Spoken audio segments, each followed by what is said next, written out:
Uma pandemia como a do coronavírus mexe com a vida de todo mundo. Isolamento social, medo, incerteza com o futuro, mudança no ritmo das relações sociais, familiares e no trabalho.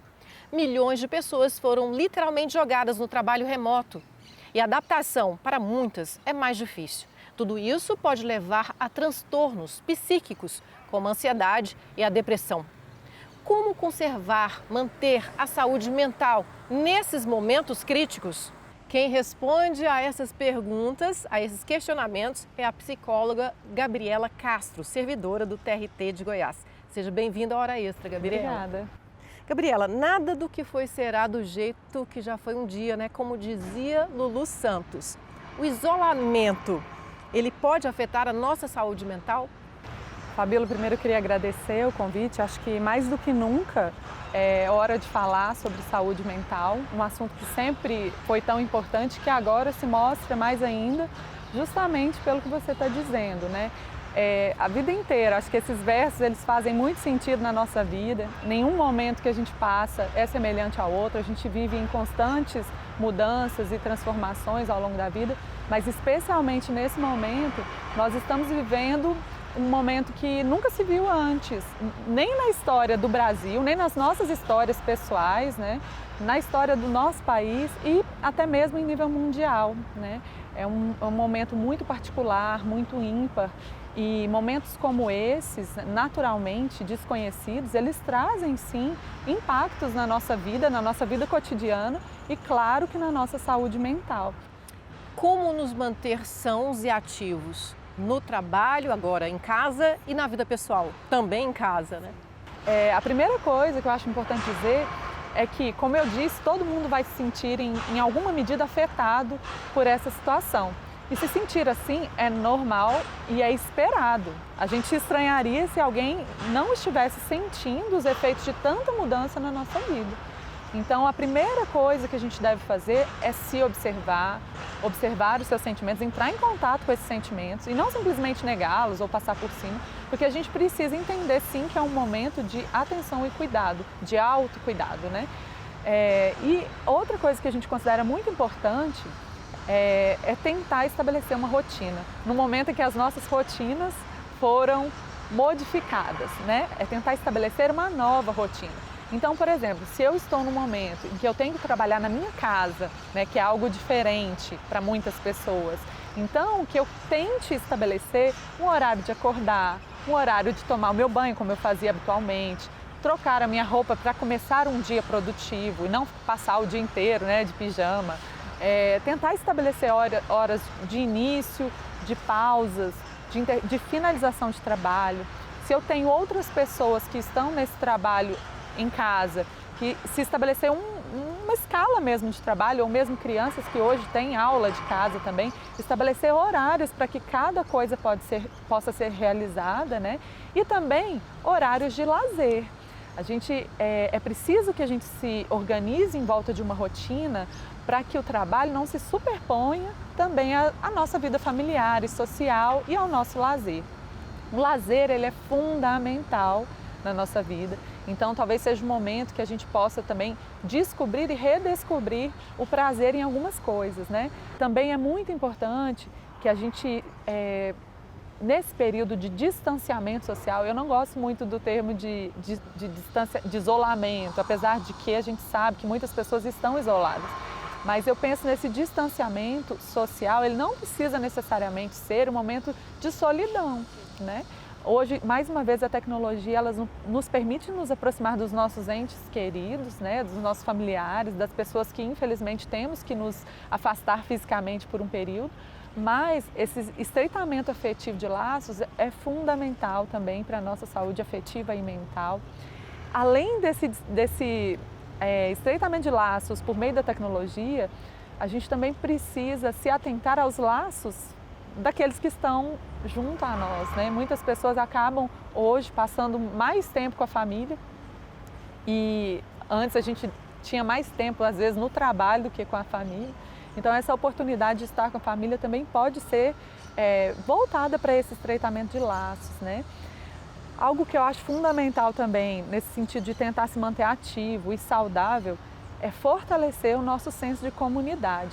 nós não estamos afastados uns dos outros à toa, né? Nós sabemos de toda a dificuldade que isso traz, econômica para muitas pessoas, psicológica e afetiva, mas nós sabemos o motivo de estarmos assim. Há um motivo e é importante que nós fortaleçamos o nosso senso de comunidade, né? Da gente saber que nós estamos passando por um momento difícil, um momento que requer de nós muita adaptação, mas por um motivo maior, que é o de proteção social e comunitária. Quando a gente tem isso em mente, o isolamento ele fica um pouquinho menos pesado, né? Mais do que nunca exercermos a solidariedade. A solidariedade, que é o próximo, eu acho que é o mais próximo desse senso de comunidade. A gente tem percebido muitas e muitas iniciativas nesse sentido, das pessoas se mobilizando em realizar ações ao próximo, aqueles que estão mais desprovidos nesse momento.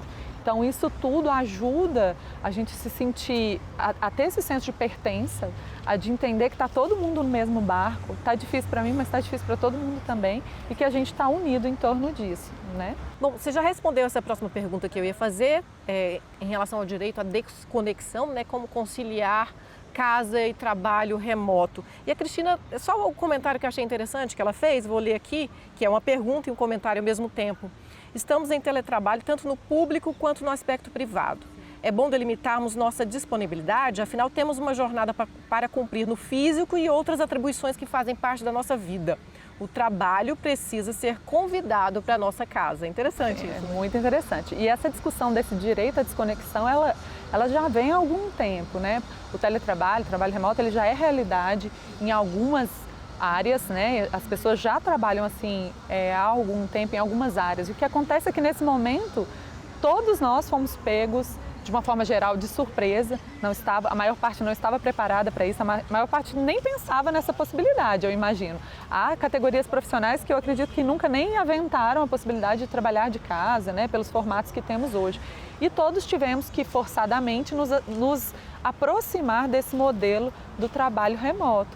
Nós estamos num período, como eu disse, de adaptação. É tudo muito novo para muita gente, para os gestores, para os trabalhadores.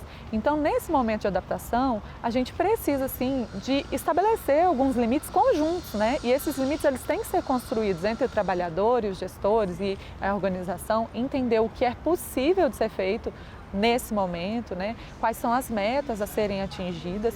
E eu entendo que isso tudo precisa ser dialogado e precisa estar claro, né? Para que a gente possa também planejar o nosso trabalho de casa. Uma coisa que a gente até estava conversando um pouco antes de começar, né? A importância de definir os canais de comunicação também, né? Informações oficiais, informações importantes que precisam ser registradas, a gente preferencialmente deveria fazer por canais como o e-mail, que vai registrar, que vai ter um histórico. E esses aplicativos rápidos, como eu disse, de bate-papo, que muitas vezes se confundem com os nossos mecanismos privados e não só de trabalho, eles devem ser acessados mais para informações que a gente precisa de um pouco mais de rapidez, urgência e que sejam mais imediatas. Com o tempo a gente vai calibrando, a expectativa é que a gente vá calibrando isso e que a gente consiga conciliar, né, o trabalho com a rotina doméstica, porque sim, é importante que a gente tenha esse tempo para as outras atividades. Fale um pouquinho para a gente da sua rotina. Ela mudou muito? Você que tem 2 crianças pequenas, conciliar trabalho remoto, tudo isso, como é que ficou isso para você? É um grande desafio, realmente é muito desafiador. Esse momento, como você disse, de conciliar o trabalho com os trabalhos domésticos e com o cuidado das crianças, é um momento que a gente está tendo que se desdobrar e descobrir novas formas. Na verdade, a gente está acabando assumindo muitas funções que até então a gente terceirizava em certo grau, e temos que assumir isso novamente, né? Então, requer muita adaptação e redimensionamento de tarefas até entre os adultos da casa, né? Então, é um momento difícil, desafiador. Acho que as pessoas que têm criança em casa sabem bem do que eu estou dizendo, né? Por outro lado, eu fiquei pensando, recentemente eu até estava conversando sobre isso com algumas colegas e aí mencionei, falei, nossa, como está difícil, né, ter que conciliar tudo isso. As crianças têm as necessidades específicas delas também, né, de cuidado, de atenção. E aí uma outra pessoa me disse assim, imagine eu que tenho adolescente. A outra, nossa, imagine eu que meu marido está tendo que trabalhar. E aí as pessoas foram colocando de suas dificuldades. Então, na verdade, no final das contas, é um desafio sim, mas entendo que está todo mundo no mesmo barco, né? Porque os desafios, eles são muitos para todos. Todos estamos vivendo situações inéditas e estamos tendo que nos adaptar de alguma forma. E a gente sabe que sofrimento não tem régua, né? O meu sofrimento parece difícil, mas de uma outra pessoa, às vezes, que não tem filho também pode estar sendo grande, por isso a gente tem que pensar nessas reorganizações. E falar com as pessoas, com os amigos, online, remotamente, ajuda? Esse desabafo, assim, tá acontecendo isso comigo, ajuda a ouvir o outro também? Sim, esse apoio social, esse senso de unidade, de comunidade, esse resgate mesmo que a gente está tendo das nossas relações humanas em detrimento a outros tipos de relação, isso pode sim nos fortalecer. Acho que uma palavra importante nesse momento de pandemia é a resiliência, né? A resiliência no sentido da gente passar por um momento de dificuldade e se manter íntegro, se manter saudável, né? E um dos principais fatores de proteção que nos permite desenvolver a resiliência é o apoio social. Então, que a gente invista muito nisso. E a outra palavra para mim é a ressignificação, né? É a gente olhar para esse momento e entender que sim, nós estamos num momento difícil de isolamento, mas também que estamos protegidos, que nós estamos nos ajudando, que nós estamos tentando fazer, né, o melhor que nós podemos nesse momento. É importante nessa quarentena o controle da irritabilidade que vai vir inevitavelmente, né? Evitar descarregar a pressão nas pessoas da família que também estão isoladas e passando pela mesma dificuldade? Acho que observar essas reações, como eu disse, é importante em todos os momentos, mas nesse momento em específico, em que a gente está tendo um convívio familiar muito maior do que o de costume, é natural que a gente tenha conflitos também exacerbados. Então, eu acho que uma coisa que é muito importante é a gente olhar para o outro com compaixão, entender que eu estou passando por um momento difícil, mas aquela pessoa que está do meu lado também está. E isso talvez nos ajude a entender isso e tentar minimizar esses conflitos, né? Respeitar o espaço do outro, respeitar o sentimento do outro e se respeitar também. Tem dias em que a gente não está bem, então é melhor que a gente se retire para algum local, que a gente tente se acalmar para tentar manter esses laços e esse convívio familiar como um fator de proteção e não como um agravamento, né, dessa situação que nós estamos vivendo. Gabriela, e o que a gente faz com esse medo, né? É superar o medo do futuro, já que tudo é incerto, a gente não sabe quanto tempo a gente vai ter que ficar no isolamento, quanto tempo vai ocorrer essa transmissão do vírus. Como criar, nesse caso, uma perspectiva de futuro? Sim, eu acho que isso também é um desafio que nós temos. Nós temos nos acostumado a olhar muito para o futuro, né? A gente planeja muito, a gente projeta muito e isso a gente já sabe há algum tempo que essa vida voltada para o futuro, ela já traz consequências antes da pandemia em termos de ansiedade, e a gente está sempre antecipando algo que vem. Nesse momento, essas certezas foram colocadas em xeque, né? E a gente está se forçando a olhar para o presente.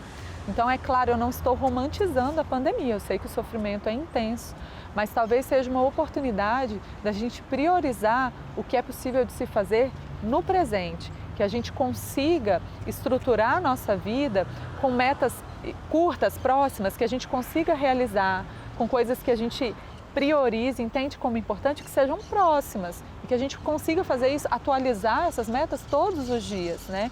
É o que você está dizendo, a gente não sabe precisar quanto tempo nós vamos viver da forma como estamos vivendo. Então, talvez, não é viver esperando o fim da pandemia, mas é entender como posso viver bem neste período de pandemia. E terminando com a música do Lulu Santos de novo, nada do que foi será, Sim. Do jeito que já foi um dia, mas tudo passa, tudo passará, passa. Né, Gabriela? Isso, e que nós possamos passar por isso fortalecidos. É importante dizer, a crise, ela tem a possibilidade de nos fortalecer, né? A gente pode sair disso tudo em algum grau, com algum fortalecimento, e que a gente foque nesse aspecto dessa crise, né? Que a gente passe junto. Muito obrigada pela sua presença aqui na Hora Extra. Muito obrigada. O Hora Extra fica por aqui. Hoje conversamos com a psicóloga Gabriela Castro sobre os cuidados com a nossa saúde mental durante a quarentena da Covid-19. Muito obrigada por sua atenção e não deixe de acompanhar mais notícias do TRT de Goiás pelo site, pelas redes sociais, pela rádio web. Até a próxima semana.